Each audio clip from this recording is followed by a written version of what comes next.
Hey, hi, good evening, everyone. Thank you for joining. Thank you for waiting. Good Thank evening आप you. सभी को। हमारा इंतज़ार करने के लिए धन्यवाद, या हमारे साथ जुड़ने के लिए धन्यवाद आप सभी का। Thank you for your patience. आपके सब्र के लिए धन्यवाद, आपने सब्र किया। Hope you're all doing good. I cannot see your comments, but it'll be nice if you can comment where are you watching from? Which मु- place, which area? Are you watching from Delhi? If yes, which area are you watching from? Are you outside of Delhi? Where are you watching from? It'll be really nice if you can comment. मुझे उम्मीद है आप सभी बहुत अच्छे होंगे, और मैं आपके कमेंट्स नहीं पढ़ पा रहा हूँ, पर मैं चाहूँगा कि आप कमेंट करें। आप बताएं कि आप कहाँ से हमारे साथ जुड़े हैं, आप दिल्ली से जुड़े हैं या कहीं बाहर से। आप ज़रूर कमेंट्स में लिखें, मुझे बहुत अच्छा लगेगा। Yeah. Welcome, welcome, welcome आप सभी का स्वागत है to this brand new series that we are starting today, this evening. इस नई सीरीज़ के लिए, एक नई श्रृंखला के लिए जो हम इस शाम को शुरू कर रहे हैं। And as you can see the background, और जैसे कि आप देख सकते हैं हमारे पीछे, wonderfully how our creative team has done something beautiful. हमारी क्रिएटिव टीम ने बहुत ही सुंदर कुछ बनाया है। And it says Son Putra. ये कहता है सन पुत्र। So this message is not only for men. ये मैसेज सिर्फ पुरुषों के लिए नहीं है, This is for everyone. ये सबके लिए है। So women don't feel neglected तो- because you are also a part of sonship. तो स्त्रियां ये ना सोचे कि हमारे बारे में ये वचन नहीं है, आप भी पुत्रता का एक हिस्सा हैं। Yeah. So probably when I share now, I will be very intentional in, saying son and a daughter, both, because I want you all to be included. तो जब मैं इस वचन को आपके साथ बांटूंगा तो मैं जानबूझ करके अधिकतर जगह बेटा और बेटी दोनों बोलूंगा, Yeah, because I want both to be included. क्योंकि मैं चाहता हूं कि दोनों इस वचन से जुड़े। So welcome once again. Let's start with prayer. Let's have a word of prayer. एक और बार आप सभी का स्वागत है, क्यों ना हम प्रार्थना करें। Lord, we thank you. We praise you and we honor you. प्रभु हम आपका धन्यवाद करते हैं, प्रभु आपकी आराधना करते हैं और आपका आदर करते हैं। प्रभु You are worthy of it all. You are worthy of it all. You're worthy, you're worthy, you're worthy of everything, Lord. प्रभु आप हर चीज़ प्रभु आपके लिए है, प्रभु आप उसके लायक हैं। You're worthy of everything. प्रभु सब कुछ आपके लिए है, आप सब हर एक चीज़ के लायक हैं। We thank you for your presence, Lord, हम आपकी उपस्थिति के लिए धन्यवाद करते and हैं, we praise you. और हम आपकी honor सराहना you. करते हैं, हम आपका आदर करते हैं। And as we listen to the word, और जैसे हम इस वचन को सुनेंगे, open our hearts, Lord. प्रभु हमारे हृदय को खोल, Open our ears. हमारे कानों को खोल। I speak clarity. मैं घोषणा करता हूँ साफ साफ समझ पाने को, स्पष्टता की. स्पष्टता की। Eyes be opened, ears be opened. आंखें खुल जाने पाए, कान खुल जाने पाए। May you hear the word, आप इस वचन को सुने, perceive the word, इस वचन को समझे, and take action. और इसके द्वारा इसके साथ कार्य करें। Thank you, Lord. आपका धन्यवाद प्रभु। Thank you for your presence. प्रभु आपकी उपस्थिति के लिए धन्यवाद, In Jesus' name, यीशु के नाम में amen. Amen. Amen. Amen. All right. So the series that we are starting now talks about sonship, or being a son and a daughter of the Almighty God. तो ये जो नई श्रृंखला हम चालू कर रहे हैं, शुरू कर रहे हैं, ये पुत्रता के बारे में बताती है, या कैसे हम परमेश्वर के पुत्र या पुत्रियां हैं।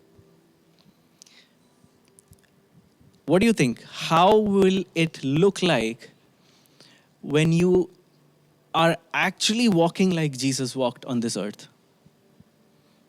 आप इसके बारे में क्या सोचते हैं कि ये कैसा दिखेगा, कैसा लगेगा जब आप सच में जैसे यीशु इस पृथ्वी पर चला वैसे आप चलेंगे और फिरेंगे?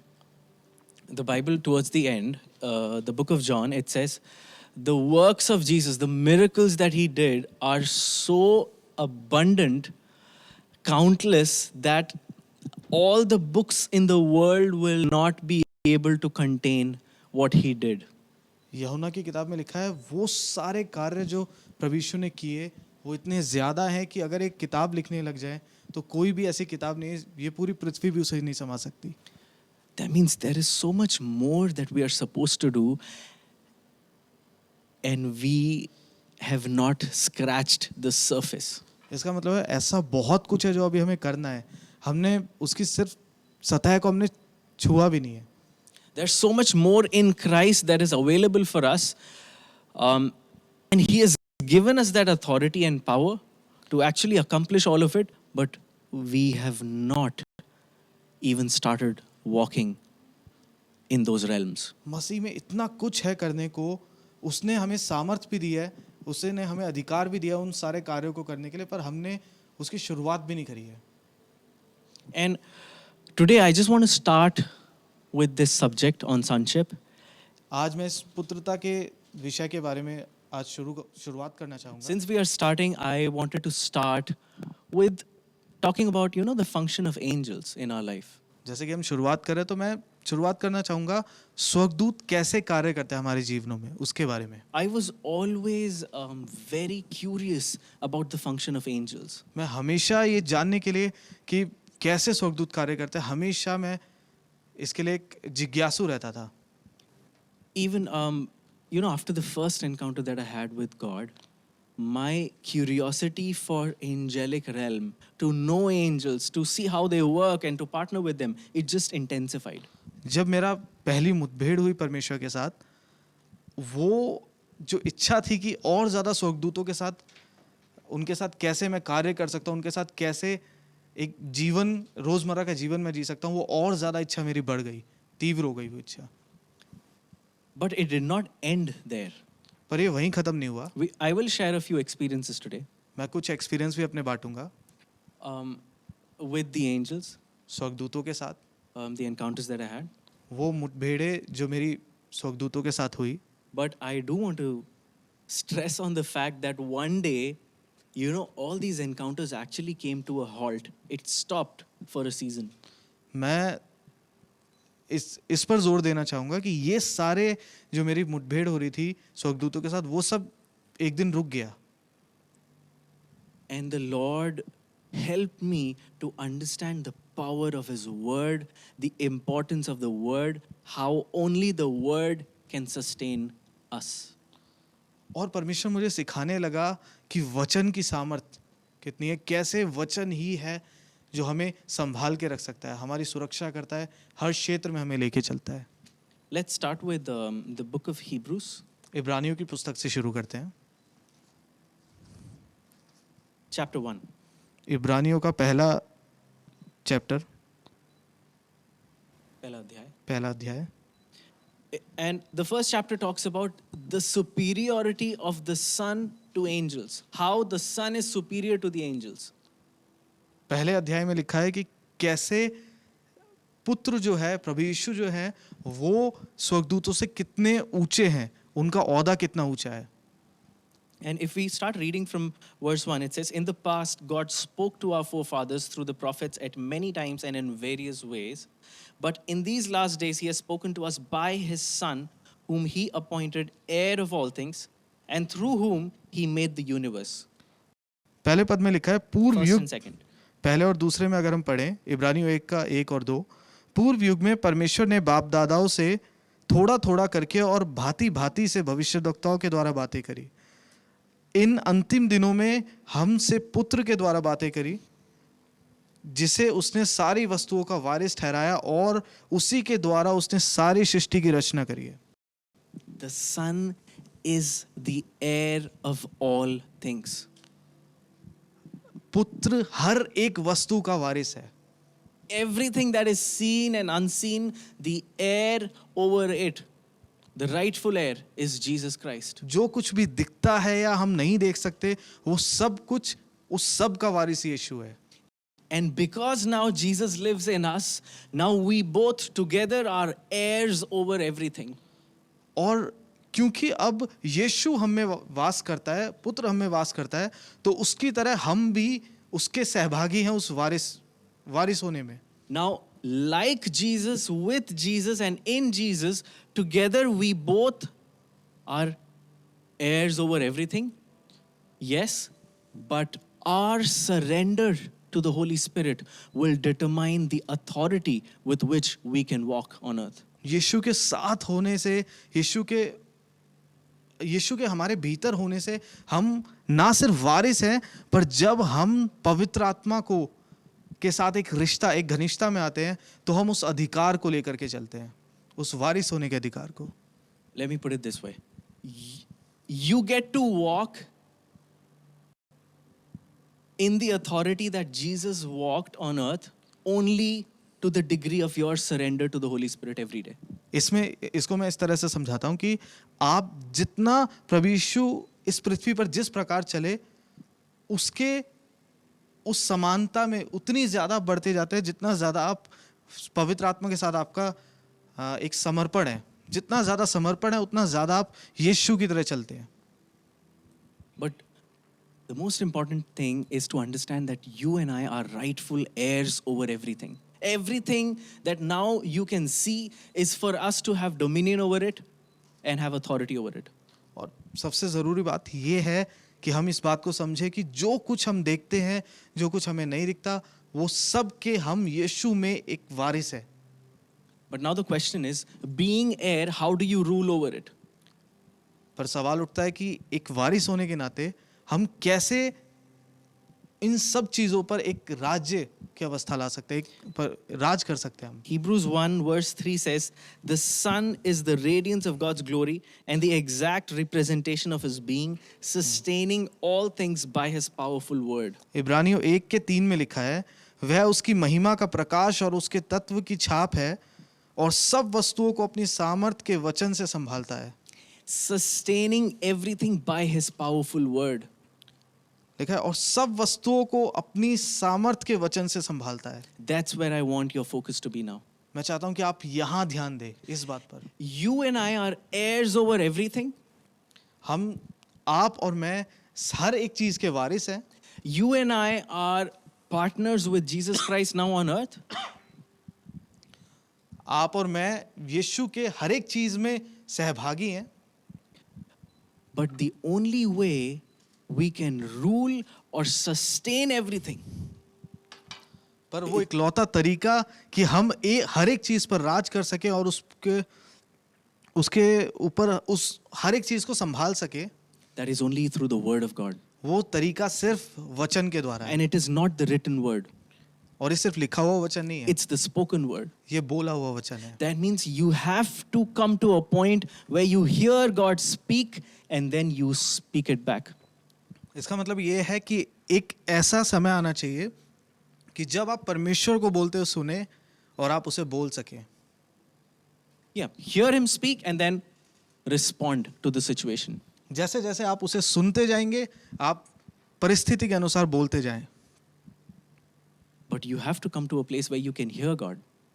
पर आपको एक ऐसे स्थान में आना होगा जहां आप परमेश्वर को सुन सके। We often don't even have time to put forward our petitions to God. अधिकतर हमारे पास समय नहीं होता कि हम अपनी उन बातों को जो हम चाहते हैं वो परमेश्वर के सामने रख I सकें। mean, just normal petitions we are not able to keep in front of God because we don't have time. That's the excuse. हम छोटी छोटी जो हमारी विनती है, आमतौर पे जो हम विनती करते हैं, वो भी परमेश्वर को नहीं बता पाते क्योंकि हम कहते हैं कि हमारे पास समय नहीं है। And now the question is, if you don't have time to even put forth your requests, you will never be able to come to a place where you can hear God. That means you will never be able to come to a place where you can rule as an heir over everything, as a ruler over everything. इसका मतलब ये है कि आप अगर समय अपनी विनतियों को परमेश्वर के सामने रखने के लिए समय नहीं निकाल सकते, तो आप कैसे समय निकालेंगे परमेश्वर की वाणी को सुन करके बोलना और हर एक चीज पर राज करना और उसको संभालेंगे कैसे आप? That means if you are not ruling, someone else will be ruling. इसका मतलब यह है अगर आप राज्य नहीं करेंगे तो कोई और राज्य कर रहा होगा, Because if you are living on this earth, walking on this earth, you are supposed to rule. क्योंकि अगर आप इस पृथ्वी पर चल रहे हैं, अगर आप इस पृथ्वी पर है तो इसका मतलब है आपको राज्य करना जरूरी है. And if you are not doing what you are supposed to do, that means you are doing something that you are not supposed to do. इसका मतलब यह है कि अगर आप वो कर रहे हैं जो आपको, वो नहीं कर रहे हैं जो आपको करना चाहिए, तो इसका मतलब आप वो कर रहे हैं जो आपको नहीं करना चाहिए. Either you can influence you can influence and release the fragrance of Christ every day, or you can be influenced because of the circumstances around you. या तो आप हर एक दिन हर चीज पर, अपने आसपास की चीजों पर प्रभाव डाल सकते हैं, या फिर आसपास की चीजें आप पर प्रभाव डाल सकती हैं. The only way you can rule, we get to rule and reign, is through the powerful word that sustains everything. सिर्फ इकलौता तरीका जिससे आप राज्य कर सकते हैं और हर एक चीज को संभाल सकते हैं, वो परमेश्वर के सामर्थी वचन के द्वारा है. Whenever I heard of angels, I used to get very excited. मैं जब भी स्वर्गदूतों के बारे में सुनता था, मैं बहुत ही ज्यादा खुश हो जाता था. I was so hungry. I wanted to look at them, see how they are, how they look like, what are they wearing. I was so curious. मैं बहुत ज़्यादा भूखा था इस चीज़ को जानने के लिए. बहुत ज़्यादा मुझ में जिज्ञासा थी कि वो कैसे दिखते हैं स्वर्गदूत, वो क्या पहनते होंगे, वो कैसे होंगे. I would be in awe. You know, when I started understanding and perceiving their presence, I would be in awe. I would be like, wow, there are angels around me. जब मैंने स्वर्गदूतों के बारे में जानना सीखा और उनकी उपस्थिति को मैंने पहचाना, तो मैं कहने लगा, वाओ कितना अच्छा है, स्वर्गदूत कितने सुंदर हैं. I would honor them so much. मैं उनका आदर करता था हमेशा. But later on, when I understood the superiority of Son over angels, everything changed. पर जब मैंने ये जाना कि यीशु कितना ज़्यादा स्वर्गदूतों से भी ऊंचे पद पर है, तो मैं सब कुछ, मेरा जीवन बदल गया. And not just Jesus, I'm saying as a son and a daughter, you and I, our superiority to angels is amazing. It's powerful. ना सिर्फ यीशु, पर एक पुत्र और पुत्री होने के नाते हम भी मसीह में स्वर्गदूतों से ऊंचे हैं.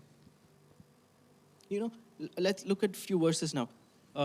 Hebrews, the writer of Hebrews has really given us a very beautiful introduction to this. कुछ वचनों को हम अगर पढ़ें, इब्रानियों का जो लेखक था उसने बहुत ही खूबसूरत तरीके से इन सब बातों के बारे में बताया है. How towards the end of verse 3 he says, he sat down at the right hand of the majesty in heaven. He sat down at the right hand of the Father in heaven. There is no angel who has that place in heaven.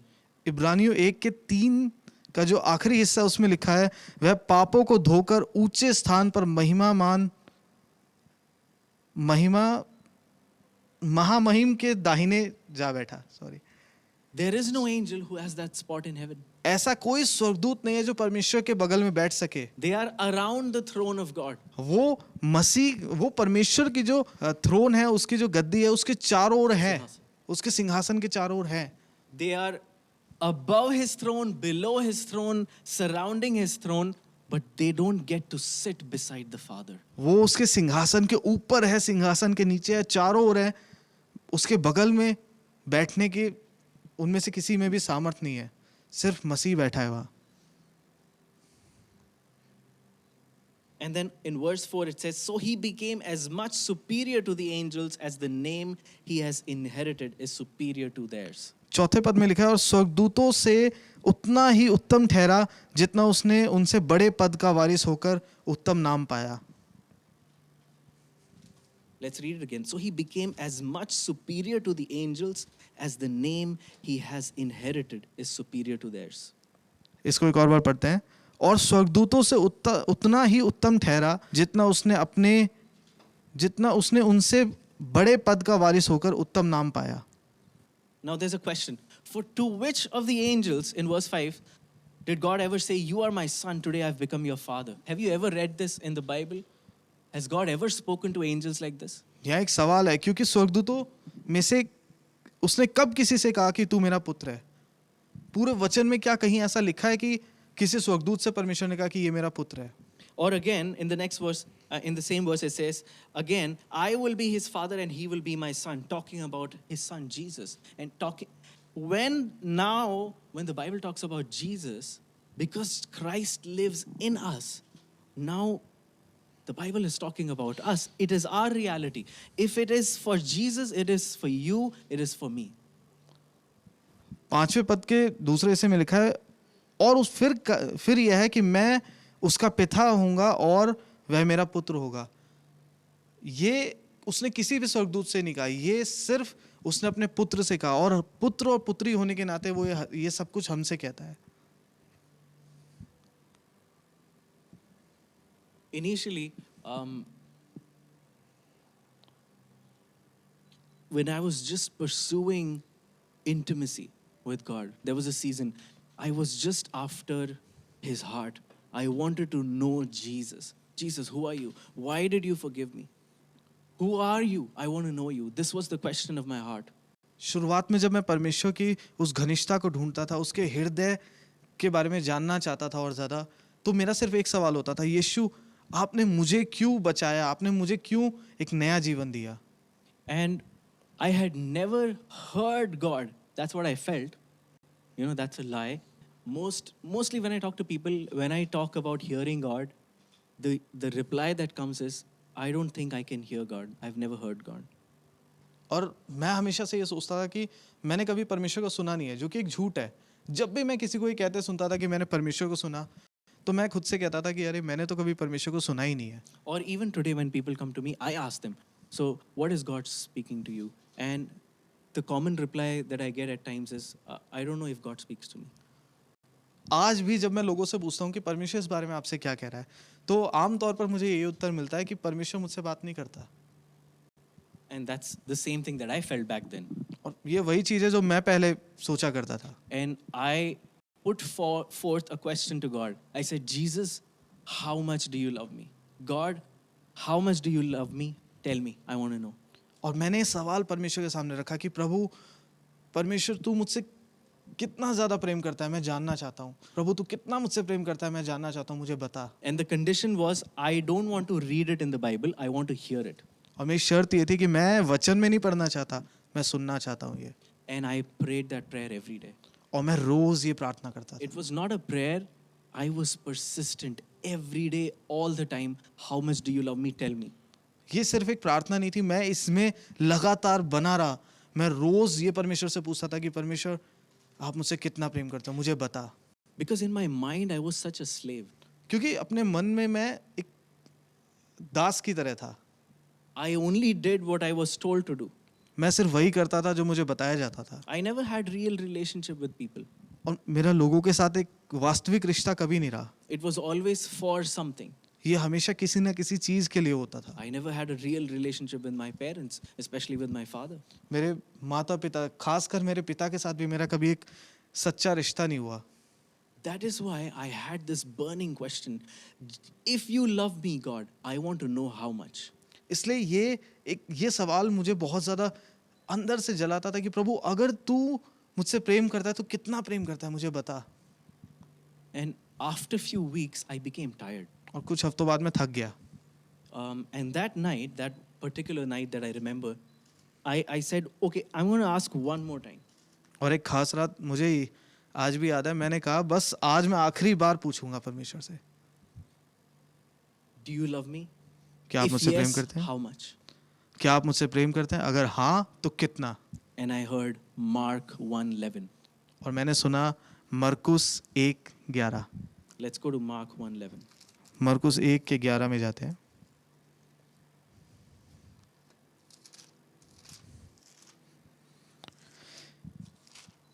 I also saw a picture और मैंने एक when I तस्वीर को भी heard Mark देखा। 1:11. और जब मैंने मरकुस 1:11 सुना, मैंने एक तस्वीर को भी देखा। And but let's read Mark 1:11. पहले मरकुस It 1:11 says, पढ़ते and a हैं। voice came from heaven, you are my son, whom I love. With you I am well pleased. इसमें लिखा है और यह आकाशवाणी हुई, तू मेरा प्रिय पुत्र है और तुझसे मैं प्रसन्न हूँ। I was shocked. मैं चौंक गया, Because when I heard Mark 1:11, this is what I saw. The Holy Spirit ascending on Jesus like a dove. And then I saw, he just got up from being baptized. And then I thought, oh, Mark 11 will be this verse where God talks to Jesus. क्योंकि मैं इसलिए चौंका क्योंकि जब मैंने सुना कि मरकुस 1:11, तब मेरे सामने तस्वीर आई, मेरे मन में तस्वीर आई कि कैसे पवित्र आत्मा उतर रहा था ऊपर से प्रभु यीशु के ऊपर, और जब वो उतरा तो बपतिस्मा के बाद में कैसे यीशु खड़े हुए हैं। And now after I read this verse, I didn't believe that God is talking to me. और जब मैंने इस वचन को पढ़ा तब भी मैंने विश्वास नहीं किया कि परमेश्वर मुझसे बात कर रहा है, Because I thought so low about myself. क्योंकि मैं खुद को बहुत नीचा समझता था। I thought this is for Jesus. This is only for Jesus, not for me. मैंने सोचा कि ये सिर्फ यीशु के लिए है, मेरे लिए नहीं है। So I thanked the Holy Spirit. I said, thank you, Holy Spirit, for this verse. But in my mind, I'm saying, this is for Jesus. This is not for me. तो मैंने पवित्र आत्मा का धन्यवाद किया और मैंने कहा ये यीशु के लिए है। मैंने अपने मन में सोचा कि ये यीशु के लिए है, मेरे लिए नहीं है। Because for me, Jesus was someone special, pure and holy, amazing. And I am a slave. In my mind, I'm struggling. In my life, I'm struggling. I'm trying to get better. क्योंकि मेरे मन में यीशु एक बहुत खास था, वो सामर्थी था, और मैं अपने मन में सिर्फ एक दास था। मैं संघर्ष कर रहा था अपने जीवन में एक एक चीज को जोड़े रखने के लिए, एक एक चीज में बने रहने के लिए। Then before I slept, I tried to read this verse in different gospels. और सोने से पहले मैंने अलग अलग वर्जन्स में उसको पढ़ा। You know, if you read this in Matthew, it is very different. अगर आप मत्ती में इसको पढ़ेंगे तो ये काफी अलग है। Matthew says, this is my son. मत्ती कहता है ये मेरा पुत्र है। And if you read it in Luke, again it's different. और आप अगर लूका में पढ़ेंगे तो ये दोबारा कुछ अलग है। It says,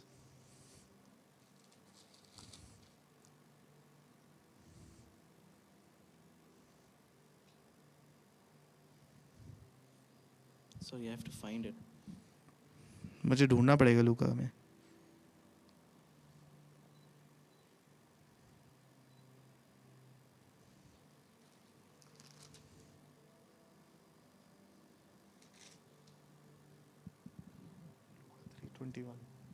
All right, 3:21 says, you are my son again. Yeah, you are my son whom I love. With you I am well pleased. तो इसमें लिखा है कि तू मेरा प्रिय पुत्र है और मैं तुझसे प्रसन्न हूँ। Let's read it in John again, इसे यूहन्ना में एक बार पढ़ते हैं quickly. जल्दी से।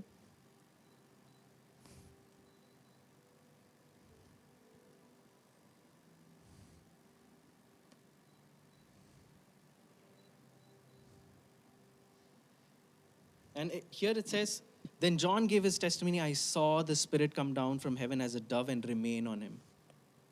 Because the Holy Spirit had told him, the one whom you see the dove ascend on you, he is Christ Jesus who is to come. John 1:32-33. यूहन्ना 1 के 32 और You can just 33 में read लिखा है, 32. That'll be enough. और यूहन्ना ने गवाही दी, मैंने आत्मा को कबूतर के समान आकाश से उतरते देखा और वह उस पर ठहर गया। So why am I sharing this experience? तो मैं इसके बारे में क्यों बता रहा हूँ? Because Jesus actually made this very personal to me. क्योंकि यीशु ने ये मेरे लिए बहुत ही ज्यादा एक व्यक्तिगत बना दिया। He didn't generalize it and say, this is my son. He said, you are my son. उसने इसे इतना आम नहीं कर दिया कि ये मेरा पुत्र है, उसने कहा तू मेरा पुत्र है With whom I am well pleased, जिससे मैं बहुत ज्यादा प्रसन्न हूँ, whom I love. जिससे मैं प्रेम करता हूँ। Was it easy for me to believe that क्या day? मेरे लिए विश्वास करना बहुत आसान था उस दिन? It was very difficult, ये बहुत मुश्किल था, but I was learning. पर मैं सीख रहा था। Let's move on. Let's go back to Hebrews. इब्रानी में वापस जाते हैं। And then it says in verse 7, in speaking of the angels, he says, he makes his angels winds, his servants flames of fire. उसमें लिखा है और स्वर्गदूतों के विषय में यह कहता है, वह अपने दूतों को पवन और सेवकों को धधकती हुई आग बनाता है। If you read chapter 1 carefully, there is a lot of difference between how a son and a daughter, how we are supposed to function and how and the angels function. अगर आप इब्रानियों का पहला पद पूरा पढ़ेंगे पहला अध्याय पूरा पढ़ेंगे तो उसमें बहुत सारे अंतर लिखे हुए कि कैसे एक पुत्र या पुत्री होने के नाते हमें कैसे कार्य करना है और कैसे स्वर्गदूत कार्य करते हैं. You will be amazed to know that once, yes, I was curious to know the angels. I would become so excited when I would understand their presence, like understand and perceive what they're doing around me. But later on in the word, when I got to know, they are more amazed to know us. आप जब इसे पढ़ेंगे आप इस बात को जान के चौंक जाएंगे कि मैं ये सोचता था, मैं इसके लिए जिज्ञासु था कि मैं स्वर्गदूतों को देख सकूं, उनके बारे में जान सकूं, पर सच ये था कि स्वर्गदूत मुझे देखने के लिए, मुझे जानने के लिए वो और ज़्यादा उत्सुक थे. The angels that God has appointed over your life, before even you were born, they are already appointed. Do you know they are extremely curious and excited about your life? जिन स्वर्गदूतों को परमेश्वर ने आपके साथ रखा है, आपके जीवन पर रखा है, आपको पता है आप आपके साथ रहते हुए वो आपको जानने के लिए बहुत ज़्यादा उत्सुक है. They have assisted so many sons and daughters over the years. उन्होंने कई सालों से बहुत सारे पुत्र और पुत्रियों की सहायता करी है. But you are unique. They have no idea what you are going to do on earth. पर आप अलग हैं, आप खास हैं. उन्हें कुछ भी इस बारे में पता नहीं है आप इस पृथ्वी पर क्या करेंगे. And they are excited to partner with you and help you. और वो आपके साथ एक सहभागिता में आने के लिए, आपकी सहायता करने के लिए बहुत ज़्यादा उत्साही रहते हैं.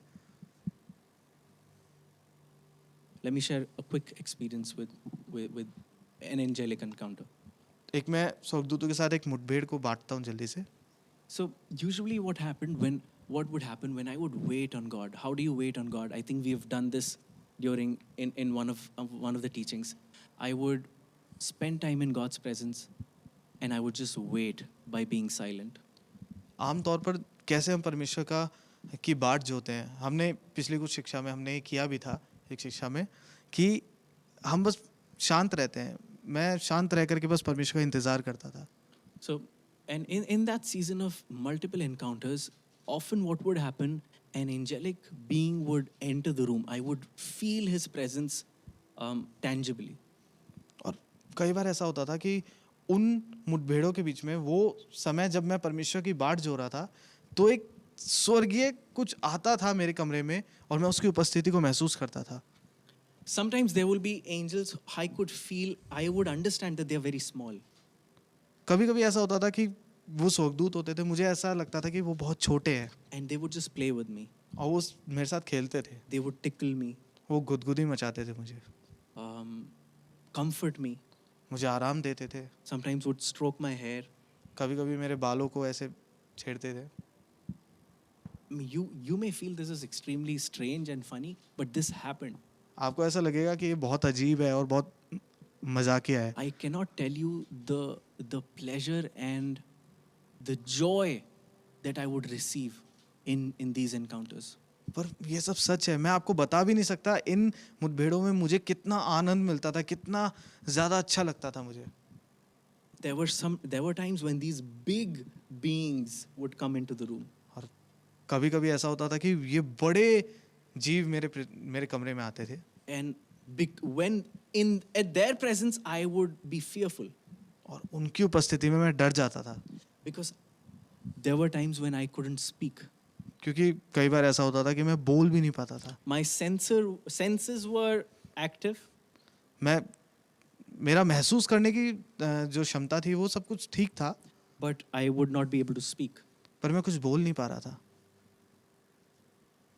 I would not be able to speak like generally. सिर्फ बोल नहीं पा रहा था नहीं, मैं बोल नहीं पाता था उन अनुभवों में. हाँ, मैं उन अनुभवों में बोल नहीं पाता था. I don't know why that happened. Probably, I think they protected me from myself. I would probably run away, but I could not move or do anything. I just had to watch them come enter the room and do what they were doing. मुझे नहीं पता ऐसा क्यों होता था कि मैं कुछ नहीं कर पाता था, पर हो सकता है वो मुझे से बचा रहे थे कि मैं बस भाग जाऊंगा. पर ऐसा था कि वो मेरे कमरे में आते थे और मुझे बहुत अच्छा लगता था. There were times then when they would just spread their wings like eagles and put me on their back. I would be in the spirit and they'll take me away.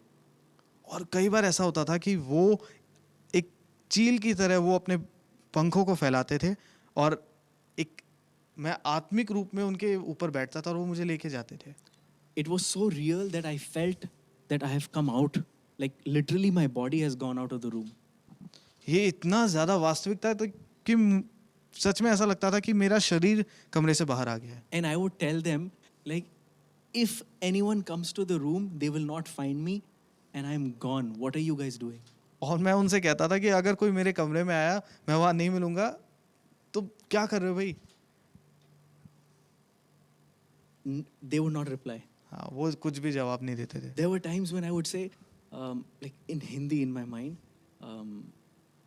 कि भाई क्या कर रहा है, अगर कोई आ गया तो मरवाएगा मुझे, पिटवाएगा. This was my conversation. कई बार ऐसा होता था कि मैं उनसे कहता था कोई आ गया तो भाई तू मुझे पिटवाएगा.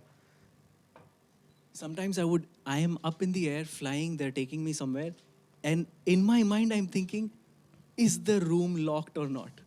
कई बार ऐसा होता था कि मैं उड़ रहा हूँ वो मुझे कहीं लेकर के जा रहे हैं और मैं अपने मन में सोच रहा हूँ क्या कमरा अंदर से बंद है. Worry. चिंता. Worry is the worst thing that you can do in the kingdom of God. परमेश्वर के राज्य में जो सबसे खराब चीज आप कर सकते हो वो चिंता है. That is why Jesus says, why do you worry? इसलिए यीशु ने कहा तुम चिंता क्यों करते हो. Of what you will eat and drink and what's going to happen tomorrow, what's going to happen to my life. क्या तुम खाओगे क्या पियोगे क्या कल होने वाला है क्या मेरे जीवन में होने वाला है क्यों चिंता करते हो. Every time I was worried, the experience slowly died down. हर बार जब भी मैं चिंता करता था वो एहसास जो था वो वहीं धीरे धीरे खत्म होने लग जाता Because था. the Spirit of God, Holy Spirit was teaching me how to let go and trust Him. क्योंकि पवित्र आत्मा मुझे सिखाना चाह रहा था कि कैसे मैं जाने दूं और बस उस पर विश्वास रखूं, भरोसा, उस पर भरोसा रखूं. trust. But I was trying to control the situation myself. पर मैं उस परिस्थिति को अपने कंट्रोल में रखना चाहता था, And Holy अपने Spirit, नियंत्रण में. Holy Spirit hates control और पवित्र आत्मा को नियंत्रण से नफरत है.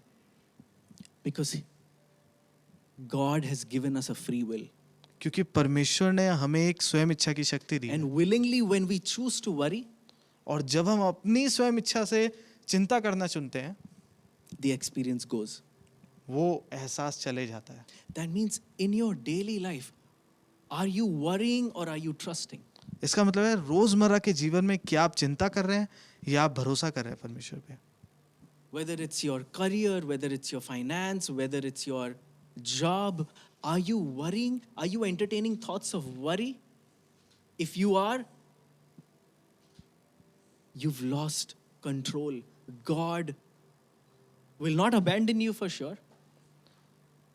हो सकता है आप अपने करियर में या अपने पैसों के मामले में या अपने रोजगार में आप चिंता कर रहे हो. अगर आप चिंता करते हो तो ऐसा नहीं है कि परमेश्वर आपको छोड़ देगा. Worry is a weed, is a worthless seed.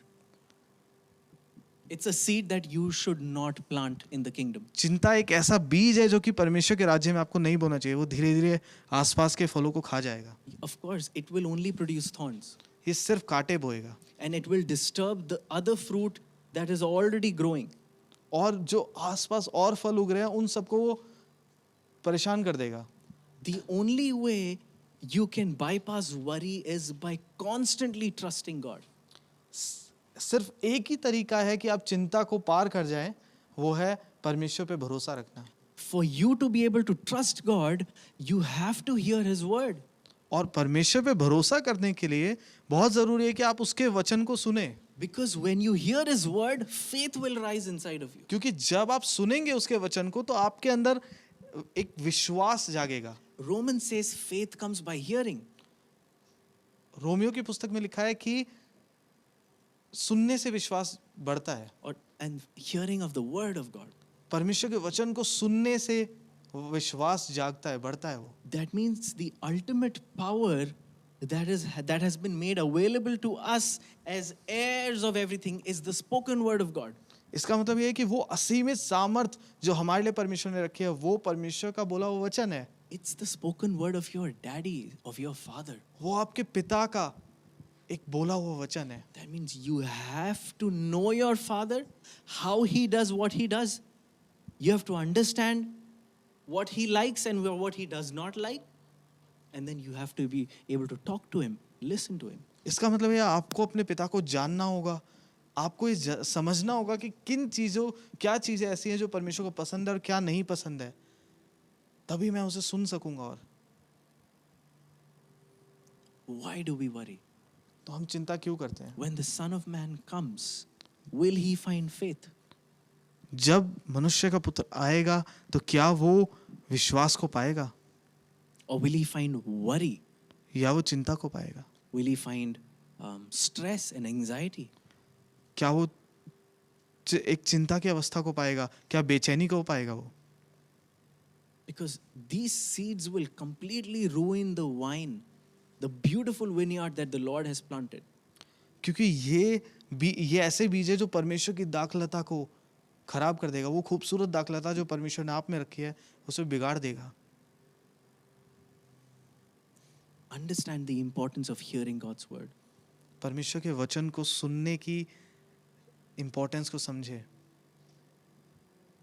Again, now the next few verses talk about the Son now, like how in verse 8, Hebrews 1:8 says, "Your throne, O God, will last forever and ever. Righteousness will be the scepter of your kingdom." अगले कुछ पद में पुत्र के बारे में लिखा है, 8वें पद में लिखा है, परंतु पुत्र के विषय में कहता है, हे परमेश्वर, तेरा सिंहासन युगानुयुग रहेगा, तेरे राज्य का राजदंड न्याय का राजदंड है। You have loved righteousness and hated wickedness. तूने धर्म से प्रेम और अधर्म से बैर रखा है। Can you read that again? तूने धर्म से प्रेम और अधर्म से बैर रखा। Yeah. Therefore, God, your God, has set you above your companions by anointing you with the oil of joy. इस कारण तेरे परमेश्वर ने तेरे साथियों से बढ़कर हर्ष रूपी तेल से तेरा अभिषेक किया है। You can continue reading, but let's focus on verse 13 now. आप इसे पढ़ते रह सकते हैं, पर इस समय हम 13वें पद पे ध्यान देते हैं। Let's read verse 12, the last part. You remain the same and your years will never end. 12वें पद के आखिरी हिस्से को हम पढ़ते हैं, पर तू वही है और तेरे वर्षों का अंत ना होगा। That means situations around you will change, circumstances will change, your mood might change, but Christ in you remains the same.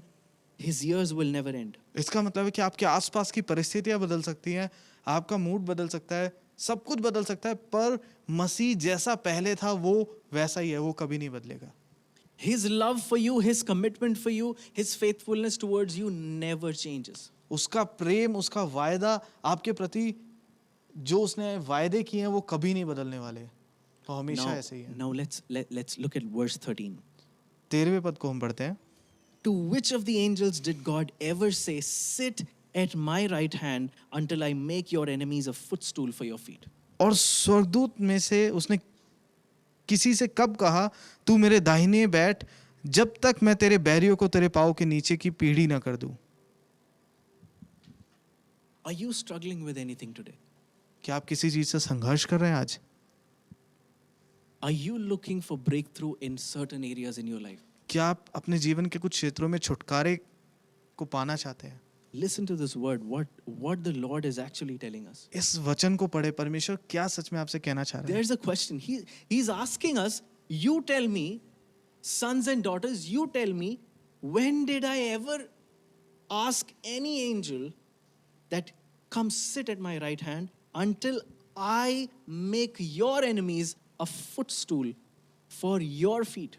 यहाँ एक सवाल है, परमेश्वर ये पूछ रहा है कि मेरे पुत्र ये बता, मैंने कब किसी स्वर्गदूत से ऐसा कहा कि मेरे दाहिने और बैठ और मैं तेरे सारे जो तेरे बैरी हैं उनको पाँव के नीचे की पीढ़ी ना कर दूंगा।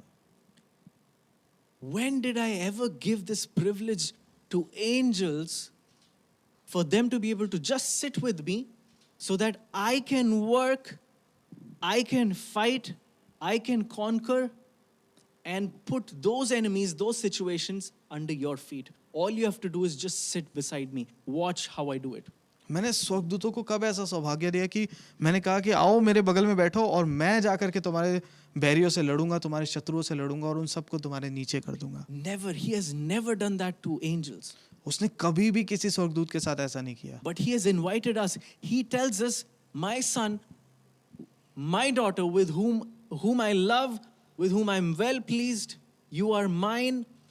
Come sit with me.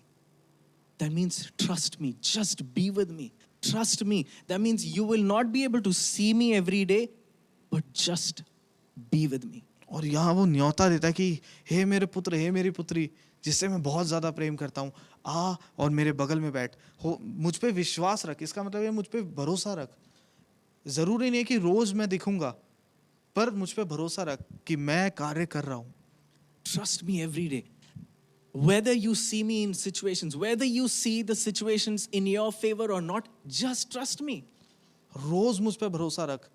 हो सकता है कि परिस्थितियाँ ऐसा लगे तुझे कि तेरे खिलाफ हैं या तेरे साथ है, बस तू मुझ पे भरोसा रख। You don't have to struggle and strive and fight. आपको संघर्ष करने की जरूरत नहीं है, आपको लड़ने की जरूरत नहीं है। Why? Because in verse 14 he says, are not all angels ministering spirits sent to serve those who will inherit salvation? क्योंकि 14वें पद में लिखा है, क्या वे सेवा टहल करने वाली आत्माएं नहीं जो उद्धार पाने वालों के लिए सेवा करने के लिए भेजी जाती हैं। Again, let's read slowly. इसको धीरे से पढ़ते हैं। Are not all angels ministering spirits sent to serve those who will inherit salvation? इसमें लिखा है, क्या वे सब सेवा टहल करने वाली आत्माएं नहीं जो उद्धार पाने वालों के लिए सेवा करने के लिए भेजी जाती हैं। All angels, all, irrespective of their ranks, doesn't matter if it is Michael or Gabriel or whoever, they all are ministering spirits sent for you and me, to serve you and me. इसका मतलब यह है कि सारे स्वर्गदूत, फर्क नहीं पड़ता उनकी क्या उनका ओहदा है, किस रैंक पर है वो।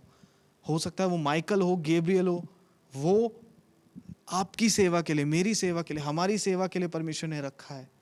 That means you and I are supposed to sit at the right hand of God with our Father, with our eyes closed, trusting Him like a baby, trusting Him that my Father is working on my behalf and He will crush my enemies and put them under my feet. इसका मतलब यह है कि हमें भरोसा करना है परमेश्वर पे, हमें उसके बगल में बैठना है, जैसे एक छोटा बच्चा अपने पिता पर भरोसा करता है कि मेरा पिता जाएगा और मेरे शत्रुओं को जा करके मेरे पाँव के नीचे कर देगा। Now, how does He do it? पर वो कैसे करेगा ये? How does He actually fight for you and conquer for you? वो कैसे आपके लिए युद्ध को लड़ेगा और कैसे वो जीतेगा आपके स्थान पर? With the help of angels. स्वर्गदूतों की सहायता से। Remember how, Jesus constantly, there were times when Jesus would say, what do you think? If I call now, don't you think my Father is going to release angels, legions of angels, and deliver me? And, याद है प्रभु यीशु बार बार ये कहा करते थे कि क्या तुम्हें नहीं लगता कि मैं एक बार बुलाऊंगा और स्वर्गदूतों की पूरी सेना आ जाएगी? how could He say that? वो कैसे कह सकते हैं ये? Because He was a mature son. क्योंकि वो एक परिपक्व पुत्र थे। You and I cannot always sit at the right hand of the Father like a baby. आप और मैं हमेशा एक छोटे बच्चे की तरह हमेशा परमेश्वर के बगल में नहीं बैठ You सकते। have to come into sonship आपको उस पुत्र के स्वभाव में आना जरूरी है, so that you understand now, okay, how does the Father function? Now what can I do? How can I together work with Him?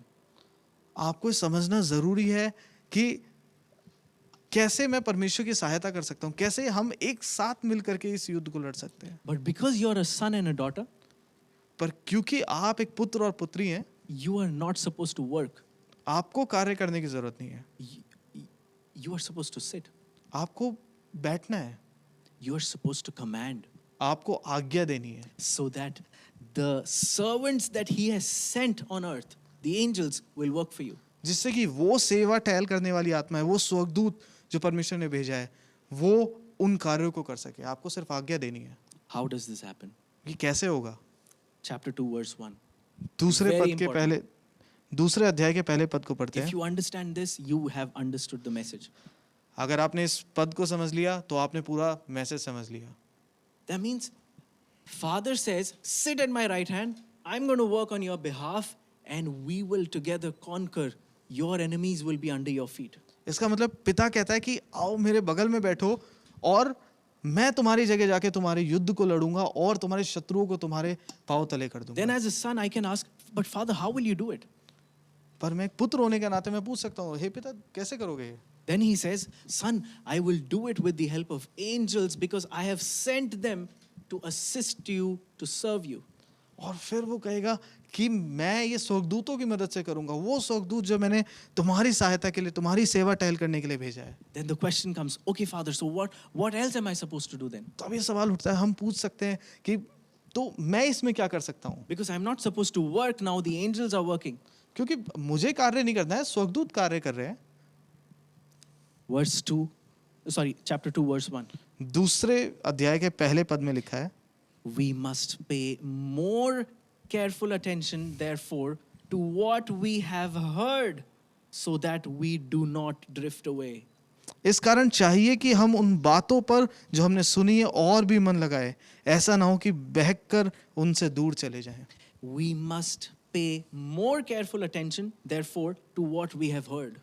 इसका मतलब है कि जो कुछ हमने सुना है उस पर हमें और ज्यादा ध्यान देने की जरूरत है, So that we do not drift away. जिससे कि हम बहक करके दूर ना चले जाएं। Wow.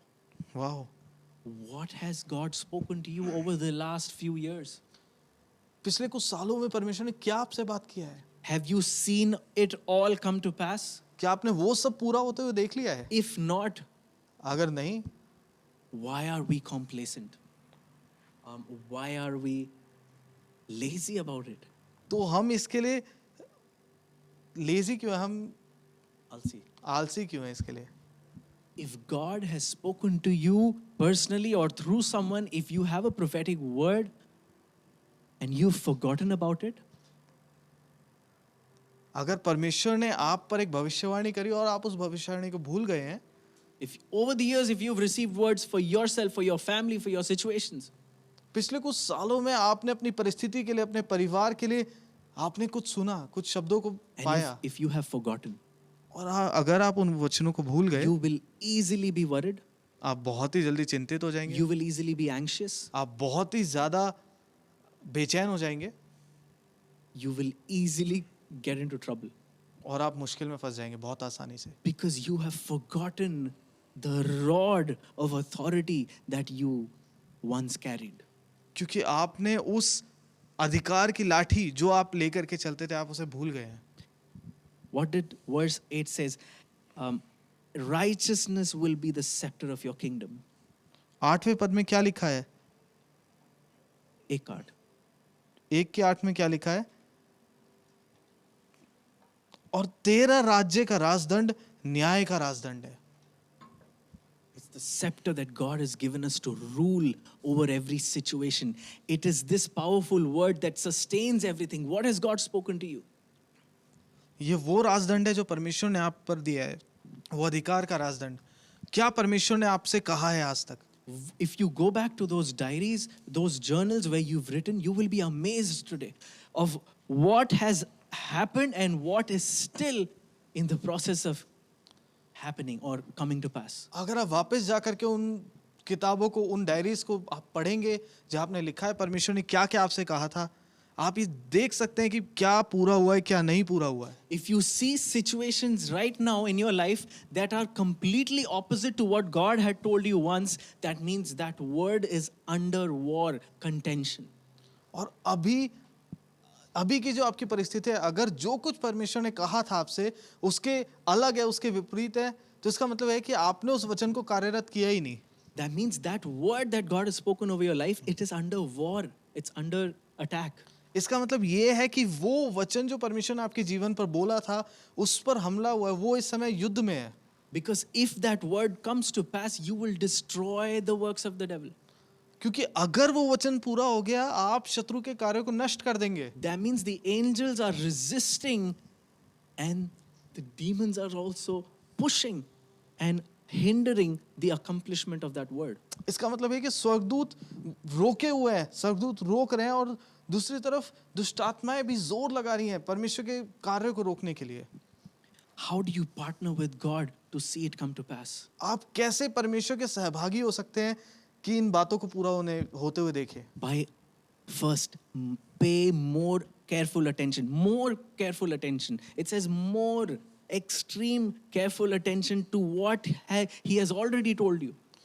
इसमें लिखा है कि इस कारण चाहिए कि उन बातों पर जो हमने सुना है और भी मन लगाए, ऐसा ना हो कि उनसे बहकर दूर चले जाएं। Pay attention. Get your copies out. Get your notes out. What has God spoken to you over the last few years? इसलिए जरूरी है कि आप ध्यान दें इन बातों पर।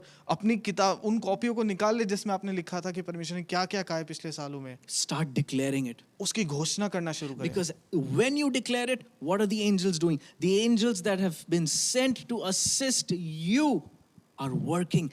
Now they are what? They are resisting the forces of darkness. क्योंकि जब आप घोषणा करेंगे तो क्या हो रहा है, जो स्वर्गदूत रोक रहे हैं उस अंधकार की सामर्थ को, वो और ज्यादा उस कार्य को करने लगेंगे। There will come a point when they completely displace the enemy. They conquer it. एक ऐसा समय आएगा जब वो पूरी तरह से शत्रु के उस कार्य को नष्ट कर देंगे, उसे हटा देंगे और उस पर जयवंत होंगे। That means that land will be cleared. You will begin to reign and rule and reign over that area, over that situation. इसका मतलब है वो जमीन, वो परिस्थिति खाली हो जाएगी, आप उस पर अब राज्य कर सकते हैं। How do you rule? आप कैसे राज्य करेंगे? Through that powerful word that the Lord speaks, because of which everything around you is visible, even that is not visible, everything is sustained. वो सामर्थी वचन के द्वारा, जिसके द्वारा जो कुछ दिखता है, जो नहीं दिखता, हर एक चीज वो स्थिर है उस वचन के द्वारा। And that word should come forth of your mouth. और वो वचन आपके मुंह से निकलना चाहिए। Before it comes out of your mouth, you should be able to hear him speak. इससे पहले कि वो आपके मुंह से निकले, जरूरी है कि आप उसे सुने। For him to speak to you, you have to give him time. और जिससे कि वो आपसे बात करें, जरूरी है कि पहले आप उसे समय दें। What is more important to us today? तो आज क्या हमारे लिए क्या जरूरी है ज्यादा? Do we want to walk like Jesus? क्या हम यीशु की तरह चलना चाहते हैं? Do we want to do what he did and even greater things? क्या हम उन कार्यों को करना चाहते हैं जो परमेश्वर ने किया, बल्कि उससे भी बढ़कर हम यीशु के कार्य को करना चाहते हैं? That means a relationship with him, a daily relationship with him is an absolute necessity. इसका मतलब ये है कि उसके साथ एक रिश्ता, एक रोज का रिश्ता, एक बहुत ही जरूरी चीज है। But you want to live a life of victory? Do you want to live a life of victory? क्या आप एक जयवंत जीवन जीना चाहते हैं? Then you have to pay more careful attention to what he has already told you. तो आपको जो कुछ उसने आपको पहले बताया उस पर और ज्यादा ध्यान देना होगा। Can you imagine? Your father has told you 10 things. क्या आप इसकी कल्पना कर सकते हैं? आपके पिता ने आपको 10 बातें बताई, You were excited when you heard them, आपने जब उन्हें सुना आप बहुत ज्यादा उत्तेजित थे, and then over the period of some years, you forgot all that he said, और कुछ सालों बाद आप भूल गए जो भी कुछ उसने कहा था, all that he promised to give you. जो भी कुछ उसने वायदे किए थे आपको देने के लिए, आप भूल गए। And he's a busy man. और वो एक बिजी आदमी है, He has lots of things to do. उसे बहुत सारी चीजें करनी है, And now you're struggling. और अब आप संघर्ष कर रहे हैं, You're worrying. आप चिंता कर रहे हैं। But just imagine when you go back to your diary and find out the 10 areas that you're extremely worried about and struggling, your father had already promised that he will do certain things. तो आप ये कल्पना कीजिए कि आपने उस diary को खोला और आपने पढ़ा, जिन चीजों से आप संघर्ष कर रहे हैं वो 10 बातें, उस पर परमेश्वर ने पहले ही वायदे दे रखे हैं। आपके पिता ने पहले ही वायदा कर रखा है कि हाँ मैं इसको करूंगा। How would you feel? आपको कैसा महसूस होगा? There are times when I go back to certain words that God has spoken over my life. कई बार ऐसा होता है कि मैं जो वचन परमेश्वर ने मेरे जीवन में पहले बोले हैं, मैं उन पर वापस जाता हूँ। Some words I remember, I cannot forget. कुछ ऐसे वचन हैं जो मुझे याद है, मैं कभी भूल ही नहीं सकता, Some I've forgotten. और कुछ ऐसे हैं जो मैं भूल गया।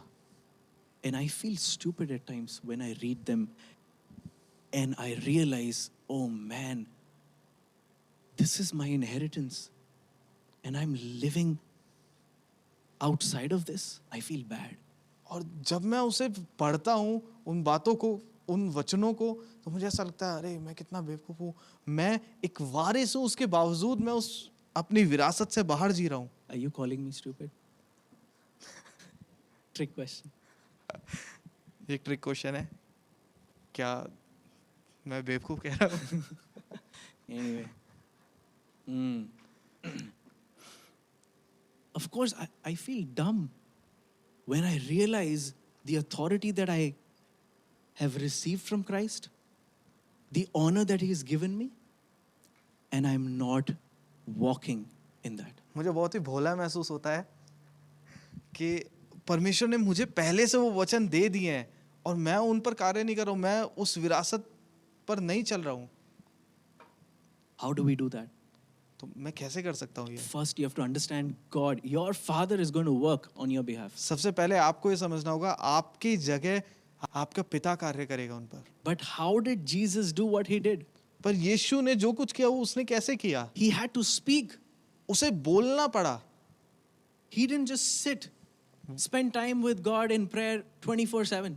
वो सिर्फ His बैठ father. करके पिता के साथ सिर्फ प्रार्थना में 24 घंटे नहीं बैठता था। Like, oh, I'm just praying and God is going to do it.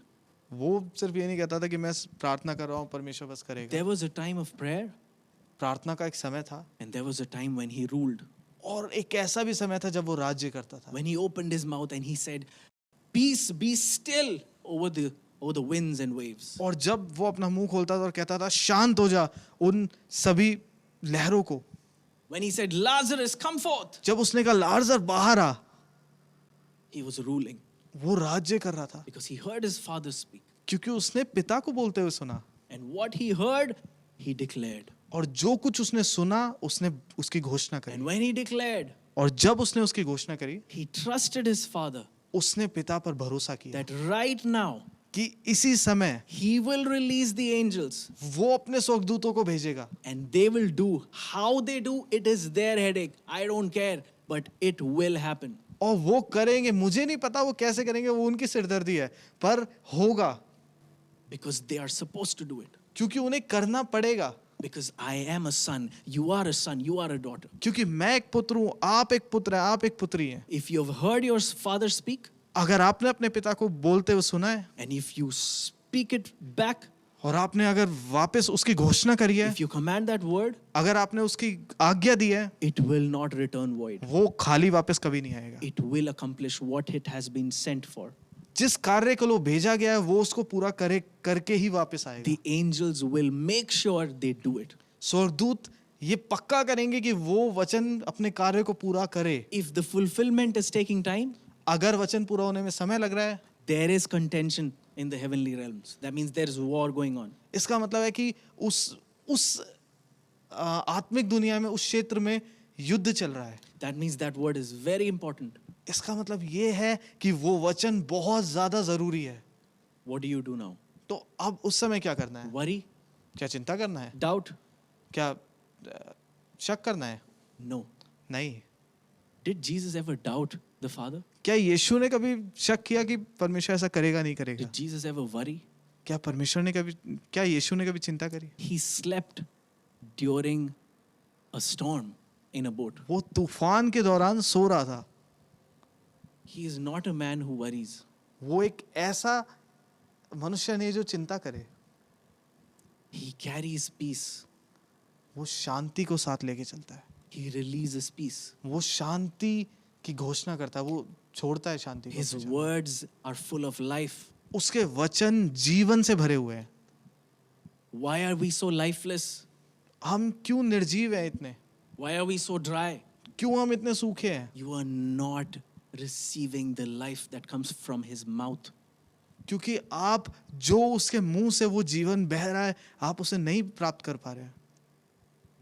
When you feel like, oh man, these days God is not speaking to you.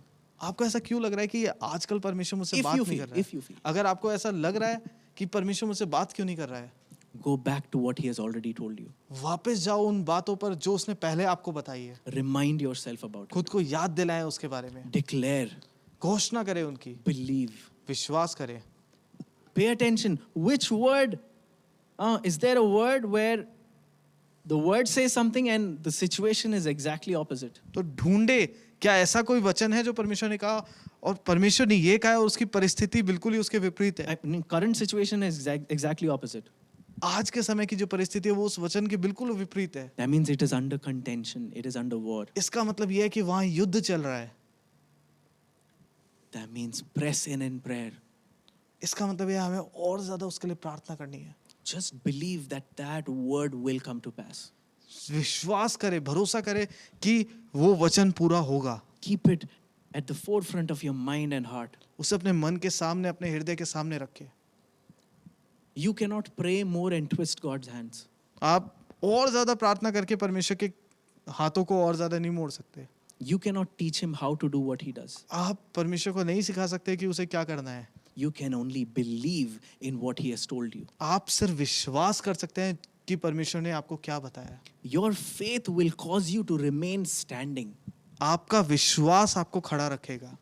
In every situation that is exactly opposite, every arrow that the enemy throws against you, you will just stand because that word has got into your heart so deep that you are unmoved. हर एक परिस्थिति जो आपके खिलाफ है, हर एक तीर जो शत्रु आप पर छोड़ेगा, आप सिर्फ खड़े रहेंगे क्योंकि आपको विश्वास है उस वचन पर। You have to come to a place of that faith in God and you have to trust God that this word will be fulfilled. आपको उस विश्वास की अवस्था में आना जरूरी है। आपको परमेश्वर पे भरोसा करना है कि वो वचन पूरा होगा। Watch him how he makes your enemies, these situations, whatever it is in your life that you're struggling with, whatever it is, he will make them a footstool for you so that you can put your feet on these situations, stand on them, walk on them, just sit on them, relax. भरोसा करें वो हर एक परिस्थिति जो आपके खिलाफ है आज, वो हर एक शत्रु, परमेश्वर उन सब को आपके पाँव के नीचे कर देगा। एक समय आएगा जब आप उन परिस्थितियों पर खड़े होंगे, आप उन पर जयवंत होंगे। What are we supposed to do? तो हमें क्या करना है? How do we see angels working on our behalf? तो हम अपनी जगह स्वर्गदूतों को कार्य करते हुए कैसे देखें? Let's quickly go to Psalm 103. तो हम भजन संहिता 103 में जाते हैं। Probably this will be the last scripture that we see today. हो सकता है आखिरी वचन हो जो हम आज पढ़े। Psalm 103 verses 20 and 21. भजन संहिता 103 का 20 और 21। It says, praise the Lord, you his angels, you mighty ones who do his bidding, who obey his word. हे यहोवा के दूतों, तुम जो बड़े वीर हो और उसके वचन को मानने से उसको पूरा करते हो। It says, who do his bidding, who obey his word. Can you read that again? इसमें लिखा है कि और उसके वचन को मानने से उसको पूरा करते हो। They fulfill the word because they believe in that word. वो उस वचन को पूरा करते हैं क्योंकि वो विश्वास करते हैं उस वचन पे। That means when God speaks to you, इसका मतलब यह है जब परमेश्वर आपसे बात करता है, believe that it will come to pass विश्वास करें, भरोसा करें कि वो पूरा होगा ही होगा and command it, और घोषणा करें उसकी, declare it. इसकी घोषणा करें। The angels will hear you speak that word. और स्वर्गदूत आपको उस वचन को बोलते हुए सुनेंगे। They will recognize the Son has spoken now. वो पहचान जाएंगे कि पुत्र ने बोला है And they will obey that word that comes from your mouth. और वो उस वचन को जो आपके मुंह से निकला उसे पूरा करेंगे। And then it says, praise the Lord, all his heavenly hosts, you his servants who do his will. और 21वें पद में लिखा है, हे यहोवा की सारी सेना हो, हे उसके टहलुओ, तुम जो उसकी इच्छा को पूरे करते हो उसको धन्य कहो। They fulfill the Father's will, not your will. वो परमेश्वर की इच्छा को पूरा करते हैं, आपकी इच्छा How को do नहीं। you know God's will for your life? तो आप अपने जीवन में परमेश्वर की इच्छा को कैसे जानेंगे? Go back to what he has spoken. वापस जाए उन चीजों पर, उन बातों पर जो You परमेश्वर will ने आपसे कही है। understand his will for your life. आप परमेश्वर की इच्छा को जान जाएंगे And as you get to know him through the word, you will understand what pleases him and what does not please him. और जब आप उस वचन के द्वारा आप पहचानेंगे, आप समझ जाएंगे कि परमेश्वर को क्या पसंद है, क्या नहीं पसंद। A mature son and a daughter understands what their father likes and what the father does not like. एक परिपक्व पुत्र या पुत्री ये पहचानता है, ये जानता है कि उसके पिता को क्या पसंद है, क्या पसंद नहीं है।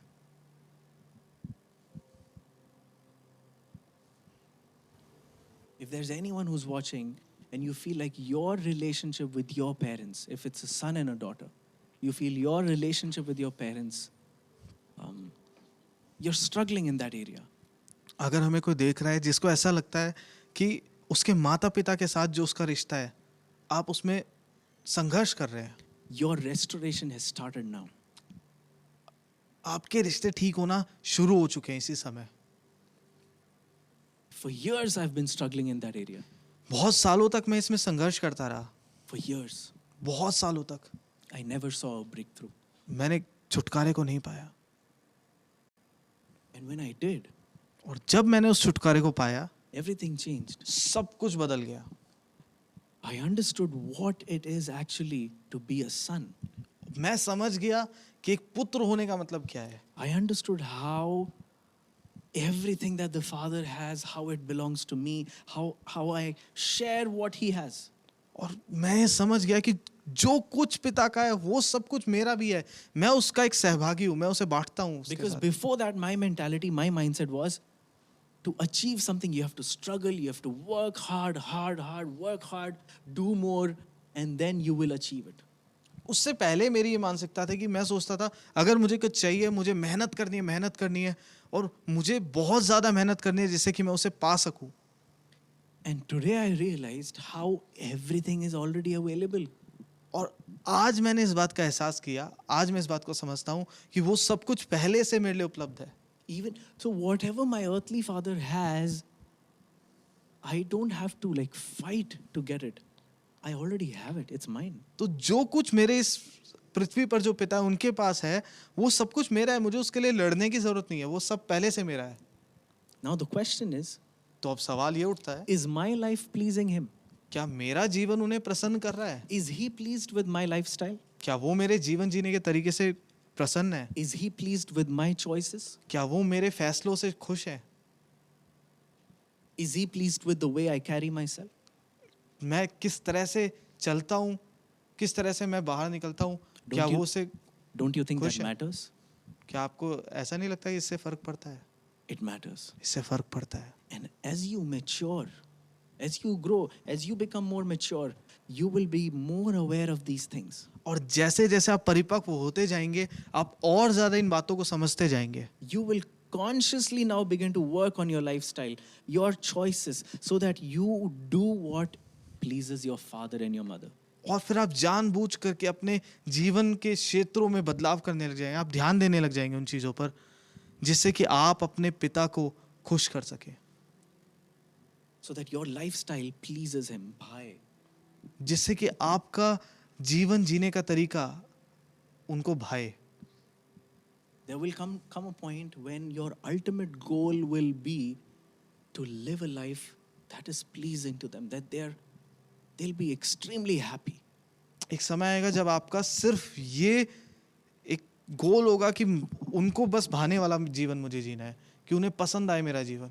You will not expect anything from them now. You will outgrow that that part of your life when you are expecting something from them. You know, what if they give me this now? No, you will not expect anything, but only one thing, just to please them. अब आपको उनसे किसी चीज़ की उपेक्षा नहीं होगी, अब आप कुछ नहीं चाहते होंगे, बस आप उस लेवल को पार कर चुके हैं कि मुझे ये चाहिए, वो मुझे क्या दे सकते हैं. बस अब आपको ये ध्यान रहेगा कि मैं कैसे उनको प्रसन्न करने वाला जीवन जी सकता हूँ. So please don't get me wrong. When I talk about pleasing them, it's not pleasing them through, really becoming a good boy, a good girl. No. A life that is pleasing. मुझे गलत ना समझे, मैं ये नहीं कह रहा कि एक अच्छा बच्चा या अच्छी बच्ची बननी है, नहीं. मेरा कहने का मतलब आपका जीवन जीने का तरीका ऐसा हो जो उन्हें भाए, उनके हृदय को प्रसन्न करे. That means you understand them so intimately, so closely, that your lifestyle has completely changed. You are only doing what pleases them. इसका मतलब ये है अब आप उन्हें इतनी ज़्यादा घनिष्ठता से जान चुके हैं, उन्हें समझ चुके हैं कि अब आपका जीवन जीने का तरीका जो है वो अब उन्हें प्रसन्न करता है. That means you are so intimate with your parents, with your father, with your mother, that you have become one, just like them. इसका मतलब ये है कि आप अपने माता पिता को इतने ज्यादा घनिष्ठता से जान चुके हैं कि अब आप एक हो चुके हैं. Now that means together with them, now there's one more who will strongly reflect the the the mandate of that family. Or see, any family, wherever, whichever family you belong, God has given the head of the family a mandate that is carried from generations. An assignment, a mandate that is carried. Like David had a mandate. David's father had a mandate. Jesse, and then it passed to David, and then Solomon, it went on. तो जब आप ये करने लग जाएंगे तो एक और चीज है, एक ऐसा कार्य है जो आपको करना है. आपका पीढ़ी दर पीढ़ी वो कार्य चल रहा है, आपकी बुलाहट चल रही है. बुलाहट होगा.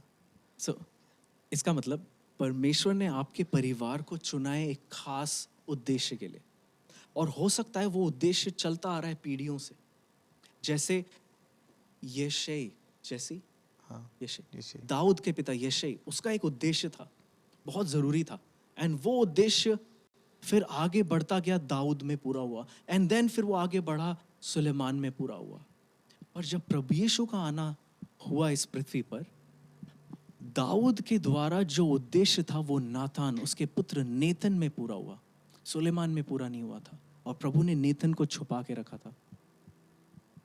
तो जब आप अपने परिवार के साथ घनिष्ठ हो जाते हैं, आप उस उद्देश्य के भागीदार हो जाते हैं जो आपके पेरेंट्स को दिया होगा.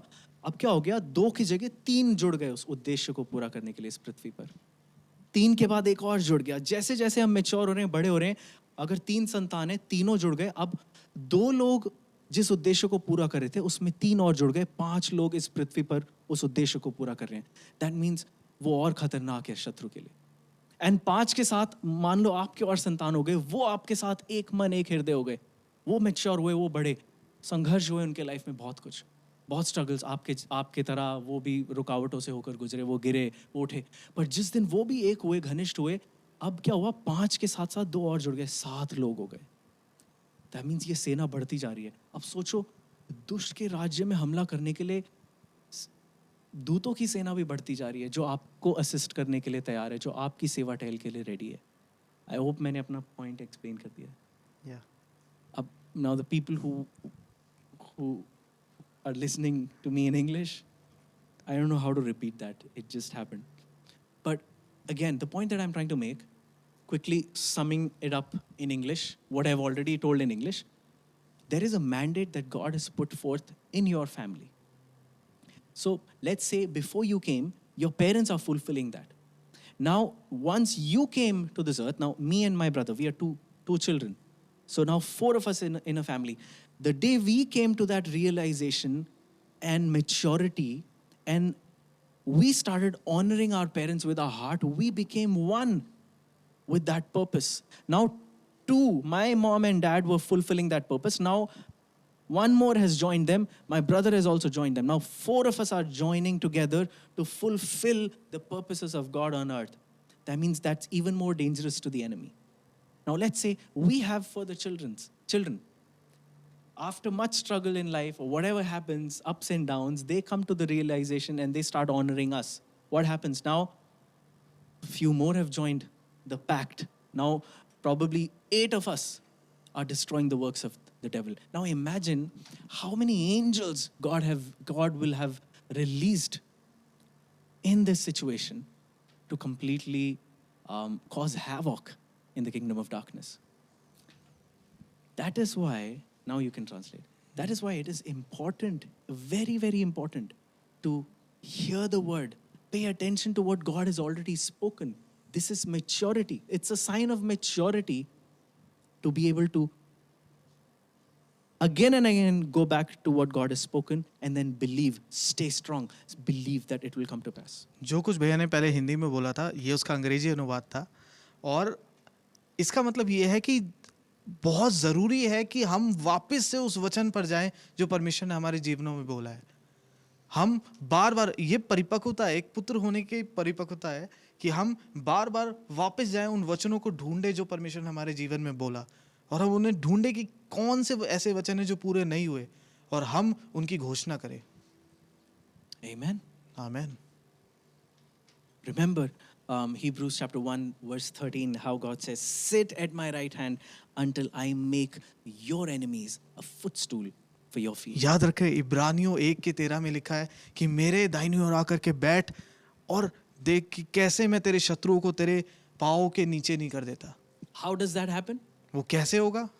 Chapter 2 verse 1, we must pay more careful attention to what we have heard. इब्रानियों 2:1 में लिखा है कि जो कुछ हमने सुना है अब तक, उस पर और ज्यादा ध्यान देने की जरूरत है, So that we do not drift away. जिससे कि हम बहक ना जाएं उससे।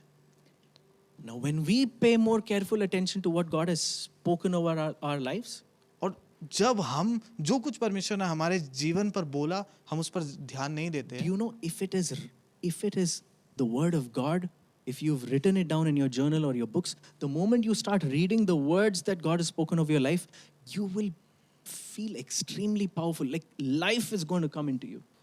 तो क्योंकि वो परमेश्वर के बोले हुए वचन है, जब आप उस डायरी को पढ़ेंगे जहाँ आपने उन वचनों को लिखा है, जब आप सिर्फ उन्हें पढ़ ही रहे होंगे, तभी आप बहुत ज्यादा सामर्थ्य महसूस करेंगे। You will feel the energy of God surging through your body. आप परमेश्वर की उस एनर्जी को, उसकी सामर्थ को अपने शरीर में बहते हुए महसूस करेंगे, And you will feel that burning desire to see it fulfilled.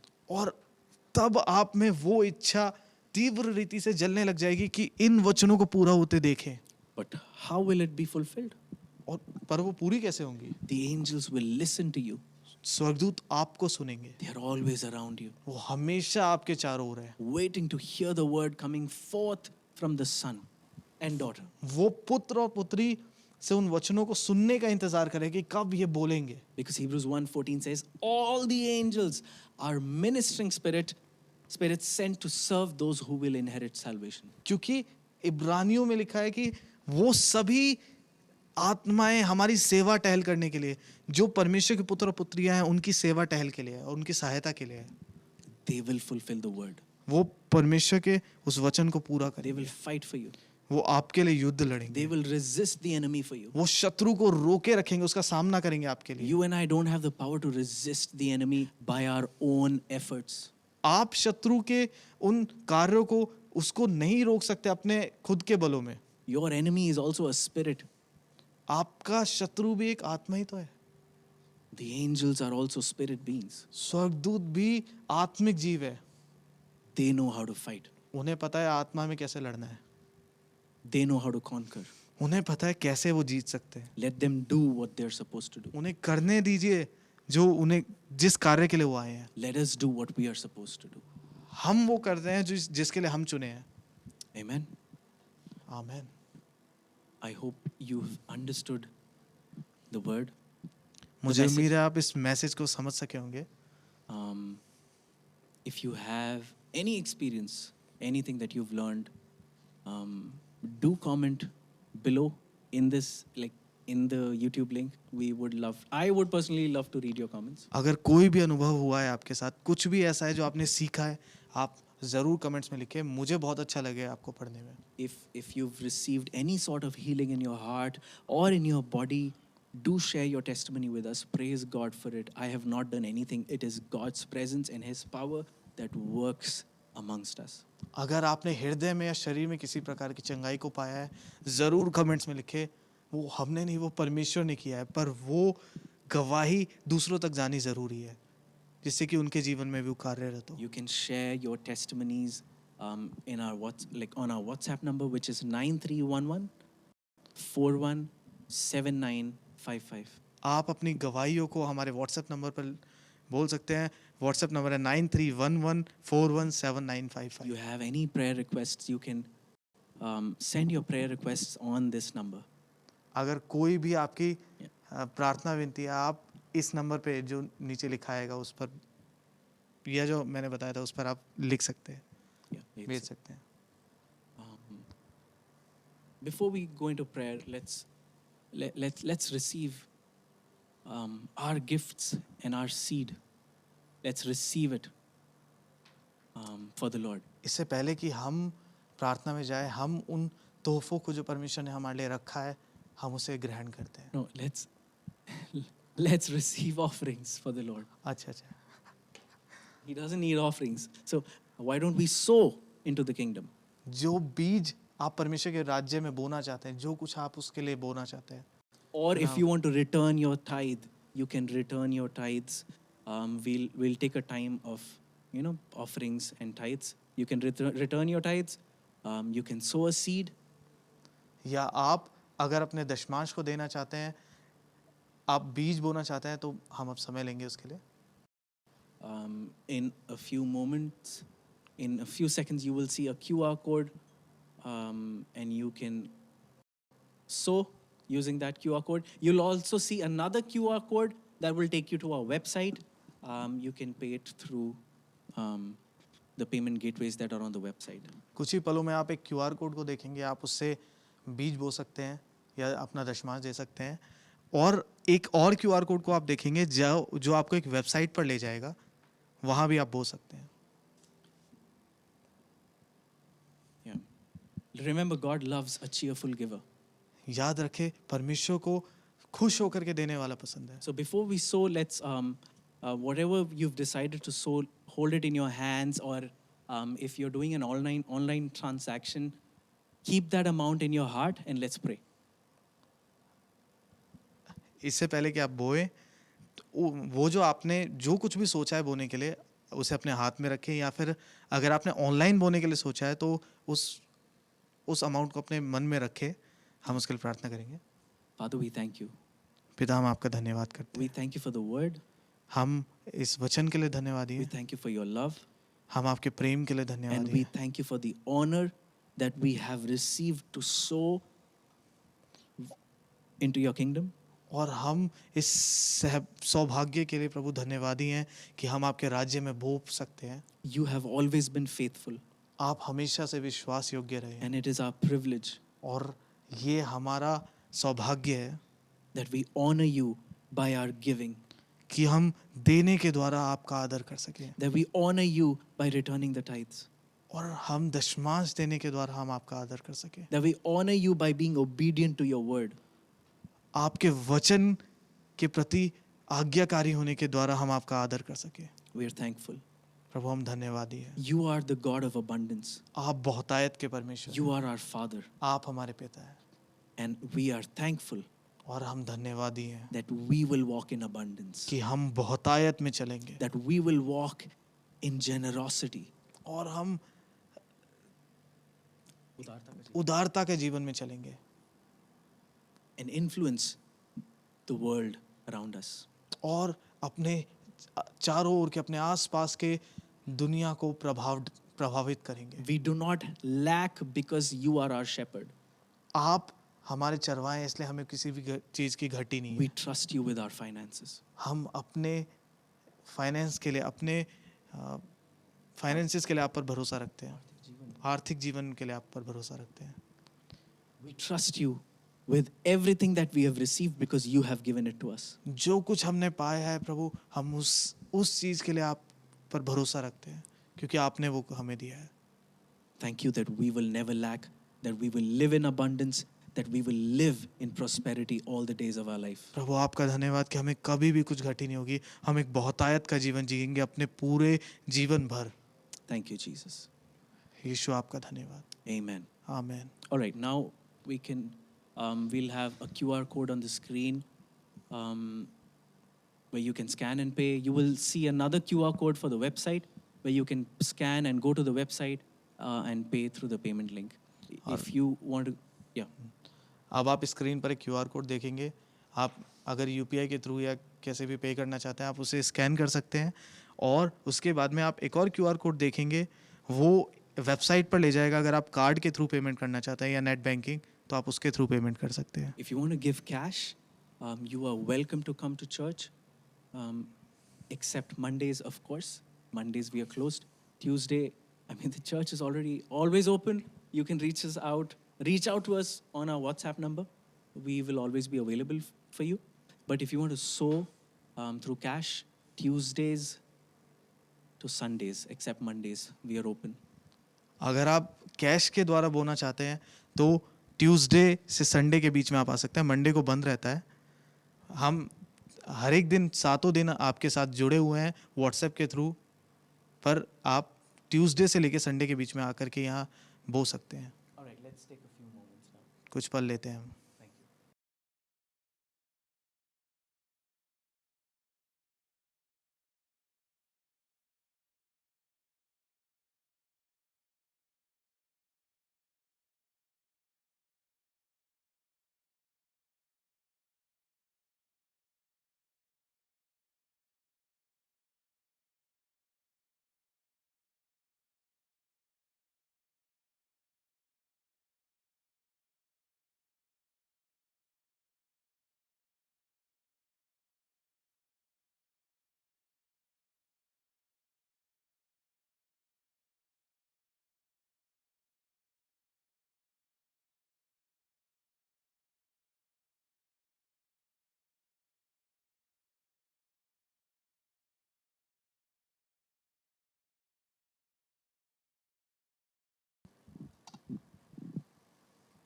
Thank you, guys. Let's quickly take communion, क्यों ना हम प्रभु भोज लें and then we'll pray and close. और फिर हम प्रार्थना करेंगे और ख़त्म करेंगे। If you don't have the communion elements ready, probably you can watch the live stream again and partake together. अगर आपने प्रभु भोज के सामान आपके तैयार नहीं है तो आप एक और बार लाइव को देख सकते हैं और प्रभु Yeah. भोज तब कर सकते हैं, Yeah. Or you can do it later. और ये आप बाद में भी कर सकते हैं। You are a priest in your house, आप अपने घर में याजक हैं and you are welcome to have communion. और How many times you want, you can have it. और आप जितनी बार प्रभु भोज लेना चाहें आप ले सकते हैं। The Lord says, as often as you do it. और क्योंकि प्रभु कहता है जितना ज़्यादा आप करना चाहें आप करें प्रभु भोज। Remember Him. Remember what He's done for you. Remember who He is in you. याद करें जो कुछ उसने आपके जीवन में किया, याद करें कि वो आप में है, वो आप में कौन है? वो आप में कौन है। So Father, we thank you for your body, तो पिता हम आपका धन्यवाद करते हैं आपके शरीर के लिए, and we thank you for your blood. आपके लहू के लिए धन्यवाद करते हैं। We honor what you've done for us. आपने जो कुछ हमारे लिए किया प्रभु हम उसका आदर We're करते हैं, thankful. हम धन्यवादी हैं उसके You लिए। paid the price for us. आपने हमारी जगह दाम दिया, You were crushed for our iniquities. आप हमारे पापों के लिए प्रभु कुछ ले गए. कुछ ले गए।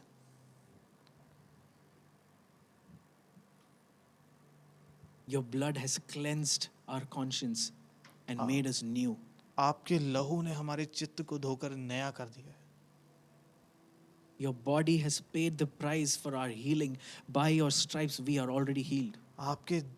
आपकी देह ने वो दाम चुका दिया है हमारे लिए, आपके कोड़े खाने से हम चंगे हो चुके हैं। If you have suffered for our healing, we refuse to remain sick now. अगर आपने हमारी चंगाई के लिए दर्द सहा है तो हम इसी समय नकारते हैं उस दर्द को, उस बीमारी को। We refuse to remain sick.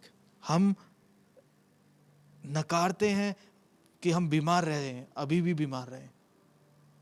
हम इनकार करते हैं कि हम बीमार रहेंगे अब से. We completely refuse it, Lord. And we thank you for the provision by the power of your cross that we are a new creation now. And your resurrection power, your healing power now flows through our body. प्रभु हम पूरी तरह इनकार करते हैं कि अब हम और ज़्यादा बीमार रहेंगे। आपके क्रूस पर प्रभु आपने जो दर्द सहा, आपके कोड़े खाने से प्रभु हम चंगे हो चुके हैं।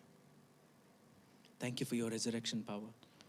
आपके पुनरुत्थान की सामर्थ के लिए धन्यवाद, Thank you for your blood. आपके लहू के लिए धन्यवाद। In Jesus' name. यीशु के नाम में Amen. Amen. Let's partake of it. हम प्रभु भोज लेते हैं।